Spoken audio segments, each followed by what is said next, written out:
Job లేక ఇబ్బంది పడుతున్నారా? అయితే మెడికల్ కోడింగ్ మీకు మంచి ఆప్షన్. వెంటనే కాల్ చేసి కోర్సులో జాయిన్ అవ్వండి. నమస్తే రమ్మగారు. నమస్తే జయ. ఏదైనా మంచి కథ చెప్పుకుందామండి.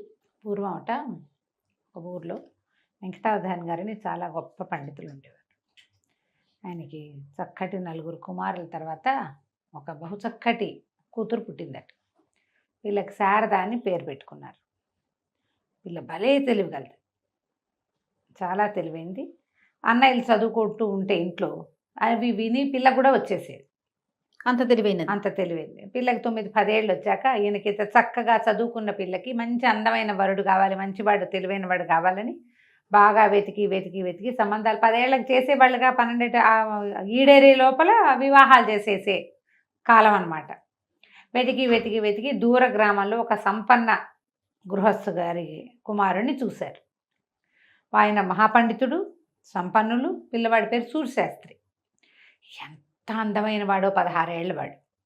మహా అందంగా ఉన్నాడు, కుమారస్వామి వల్లే ఉన్నాడు. ఆ అందానికి పడిపోయి ఈయన పిల్లనిచ్చి పెళ్లి చేస్తామని సంబంధం కుదుర్చుకున్నారు. చక్కగా వివాహం అయింది. పిల్లకి 10 ఏళ్ళు, పిల్లవాడికి 16 ఏళ్ళు. వివాహం అయింది. అప్పుడే పిల్లని పంపరు కదా, ఉంచుకుంటారు వాళ్ళ దగ్గరే. ఒక 4 సంవత్సరాల పాటు ఆ పిల్ల అప్పుడప్పుడు అత్తారింటికి వచ్చేది. కానీ ఆ పెద్దగా దూరదేశం, దూరం కూడా. 1-2-3 సార్లు అమ్మాయి వచ్చింది ఏవో నోములు తీర్పించడానికి, లేదా వాళ్ళ అమ్మ వచ్చేది, కుర్రవాడి తల్లి. పెద్దగా భార్యతో అతనికి స్నేహం ఏర్పడలా, చూడలేదు కూడా పెద్దగా. ఒక 4 సంవత్సరాల తర్వాత పిల్ల పెద్దదైందని ముహూర్తాలు అవి పెట్టుకోవచ్చని వాళ్ళు చెబితే బయలుదేరి పిల్లవాడు వచ్చాడు. కుర్రాడు వస్తే వాడు అందానికి వీళ్ళు అసలు ఎంత మైమర్చిపోయారు, ఎంత బాగున్నాడు. అయితే ఏమైంది, భోజనాలకు దేమో కూర్చున్నారు, మాట్లాడుకుంటుంటే వీళ్ళు బావమరుదులు 4 బాగా చదువుకున్నవాడు. సూర్యశాస్త్రికి విద్యాగంధమే లేదు. అతని తండ్రి పెద్ద సంపన్న గృహస్థు, పండితుడు. ఆయన శాస్త్ర చర్చల్లో అక్కడ ఉండేవాడు. అతని కొడుకుని చదివించే ప్రయత్నం ఆయన చేయలే. ఉన్నాయి వాళ్ళకి సంపదలు, పెద్ద చదువు మీద ఆసక్తి చూపించలేదు పిల్లవాడు, వదిలేశారు. వాళ్ళు ఆ మాట ఈ మాట మాట్లాడి ఏదో శాస్త్ర చర్చ చేసి, మీరేమంటారండి బావగారు అంటే, అతను నన్న అబ్బాయి అన్నాడు. అబ్బాయికి ఏం తెలుసు, తెలియతే ఆ చెల్లెలు ఈ పిల్ల ఉంది కదా, అప్పటికి ఓ 14-15 ఏళ్ళు వచ్చినాయి, 14 ఏళ్ళు వచ్చినాయి. పిల్ల వీటిలలో మా ఈ చర్చల్లో పాల్గొంటూ అవునని కాదని, కాళిదాసు చెప్పింది అది కాదని, భారవ చెప్పింది ఇది కాదని, ఇలాంటి మాటలు మాట్లాడుతూ భర్తకి విద్యాగంధం లేదని పిల్లకి తెలిసిపోయి పక్కపక్క ఏమందంటే, పాలాస కుసుమం వృధ అన్నది. పాలాస కుసుమం అంటే మన ఫ్లేమి అని చెట్లు ఉంటాయి చూడు, అగ్నిపూలు అంటారు. పెద్ద చెట్టు, చాలా పెద్ద చెట్లు, ఎర్రటి పువ్వులు పూస్తాయి. ఆ పువ్వు ఊరికి అందమే, దానివల్ల ఏముండదు, దానికి వాసన ఉండదు, అది పూజకు పనికిరాదు, ఎందుకు పనికిరాదు, పువ్వు మాత్రం అందంగా ఉంటుంది. ఇతను కూడా అలాంటి వాడే, చూపులకే అందగాడు అనేసరికి అతను చాలా అందరు నవ్వారు. తర్వాత సర్దుకున్నారు. కానీ భలే అవమానపడ్డాడు. ఇంత మాట అంటుందా వాళ్ళందరి ముందు. అతనికి తనకి చదువు లేకపోవటం వల్లే ఈ మాట అనిపించుకున్నానని అనిపించింది. తను అన్నదని స్పష్టంగా నీకేం రాదని అంటోందని తెలిసిపోయింది. కానీ చదువు లేదు అనేది చిన్నతనం వచ్చేసింది. అక్కడి నుంచి ఇంటికి రాకుండా అట్నుంచటే కాశీకి ప్రయాణమై వెళ్ళిపోయాడు చదువుకోవటానికి. ఒక మహాద్భుతమైన గురువు గారు ఉన్నారని తెలిసి వెళ్ళి ఆయన పాదాలు పట్టుకున్నాడు. నన్ను చదివించండి, నాకు విద్యాగంధం లేదు, చదువుకోవాలి, చదువే ఇంకా నాకు రెండోది లేదు అనేసరికల్లా ఆయన అన్నాడు, చక్కగా ఉన్నాడు, చూపులకు బాగున్నాడు కదా, సరే ఏమిటో ఇంత హైరాన్ ఏమిటయ్యా, నిదానంగా చదువుకుంది కానంటే, కాదండి చదువు తప్ప నేను రెండో పని చేయను, చదువే కావాలి నాకు అనేసరికి సరే పద లోపలికి వెళ్దామన్నాడు. లోపలికి వెళ్దామంటే సరే లోపలికి వెళ్ళాడు. ఇంట్లోకి వెళ్తే గురువు ఇతను మంచి ఆజానుబాహు, పొడుగాటివాడు. వంటింట్లో నుంచి పెరట్లోకి వెళ్ళే గుమ్మం పడేయాలని తగిలింది. నెత్తి రాసుకుంటూ దొడ్లోకి వెళ్ళాడు, స్నానం చేసి వచ్చాడు. మళ్ళీ అదే గుమ్మంలో నుంచి రావాలి. మనమైతే ఏం చేస్తాం, వంగుతాం. మళ్ళీ తగిలింది. సరే కంచాలు పెడి ఆవిడేమో విస్తలు వేస్తుంది భార్య, ఆయన గురుగారి భార్య. ఆయన ఏం చెప్పాడంటే, ఈ పిల్లవాడికి ఆముదం వడ్డించు నెయ్యి బదులు, రోజు ఆముదమే అన్నంలో అని చెప్పి నేను చెప్పేదాకా అని. ఆవిడ ఆముదం వేసి వడ్డించింది. వీళ్ళు చాలా సంపన్న గృహస్థులు, అత్తవారు పుట్టింటి వాళ్ళు కూడా. అతని తండ్రి సంపన్నుడే, ఈయన అత్తగారు సంపన్నులే. నెయ్యి లేకుండా ముద్ద దిగదు. మామూలుగా వీళ్ళకు ఆహారంలో నెయ్యి ప్రధానమైన పాత్ర వహిస్తుంది. మాట్లాడలా, తినేసాడు. అక్కడి నుంచి ఏం చేశారు, ఈయన చెరువు గట్టుకు తీసుకెళ్ళి అక్కడ కూర్చోబెట్టి చక్కగా అక్షరాలు ఓనమాలు దిద్దిచ్చారు. ఇసుకలో ఓనమాలు దిద్దిచ్చారు. అక్షరాలు దిద్దుకుంటుంటే అందరూ జయంతుడో కంతుడో మన్మధుడో లాగా ఉన్నాడు, ఎంత బాగున్నాడు అని వాళ్ళందరూ తనకేసి చూస్తున్న ఆడవాళ్ళు. అబ్బాయికి స్పృహ కూడా లేదు, తను చదువుకోవాలి అంతే. అంతే. రోజు యథావిధిగా ఆ తలుపు తగిలేది అతనికి. అబ్బా అనేవాడు తప్ప తనకి తప్పుకోవటం అతని బుర్ర పనిచేయలే. ఆ విషయం ధ్యాస లేదనమాట, ఫోకస్ లేదు. ఆవిడ రోజు ఆమోదమే వేసి పెట్టేవారు. ఒక 5 ఏళ్లకి మొత్తం విద్య అంతా పూర్తయింది. నీ విద్య అయిపోయిందిరా నాయన అని చెప్పారట గురువుగారు.